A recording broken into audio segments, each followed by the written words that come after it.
Iran প্রত্যাশা করে বাংলাদেশ, যুক্তরাষ্ট্র ও ইসরায়েলের আগ্রাসনের তীব্র নিন্দা জানাবে।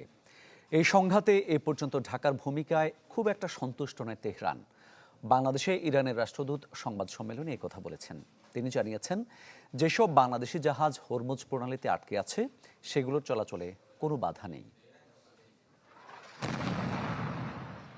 ইরান ও যুক্তরাষ্ট্রের মধ্যে চলমান যুদ্ধের প্রেক্ষাপটে বাংলাদেশের ভূমিকার প্রতি বিশেষ দৃষ্টি আকর্ষণ করেছে ইরান। ঢাকায় নিযুক্ত ইরানি রাষ্ট্রদূত সংবাদ সম্মেলনে জানান, জাতিসংঘ সনদ অনুযায়ী কোনো দেশের উপর আগ্রাসন অবৈধ, তাই সদস্য দেশগুলো নিন্দা জানিয়ে বিবৃতি দেওয়ার সুযোগ আছে।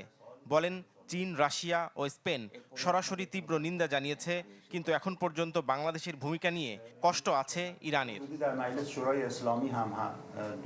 ইউরোপীয় দেশ এবং আমেরিকার ভিতরেও সেখানে জনগণের বিশাল বিশাল মিছিল এবং সেখানেও বিভিন্ন কর্মকর্তারা তারা এই যুদ্ধকে সরাসরি নিন্দাবাদ জানাচ্ছে এবং এটা সমালোচনা করছে।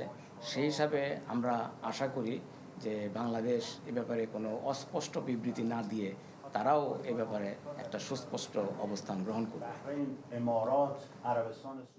বাংলাদেশের ভূমিকা নিয়ে আক্ষেপ থাকলেও ইরানের রাষ্ট্রদূত জানান, হরমুজ প্রণালীতে আটকে থাকা বাংলাদেশি 6 জাহাজ কোনো সমস্যায় পড়বে না।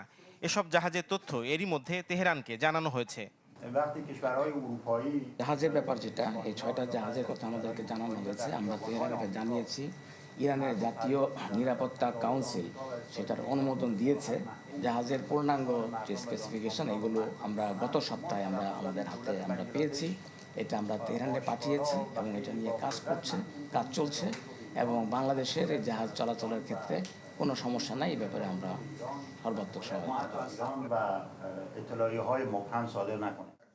এছাড়া জাতিসংঘের কড়া সমালোচনা করে ইরানি রাষ্ট্রদূত বলেন, সংস্থাটি শক্তিশালী দেশগুলোর হাতিয়ার হিসেবে ব্যবহার হচ্ছে।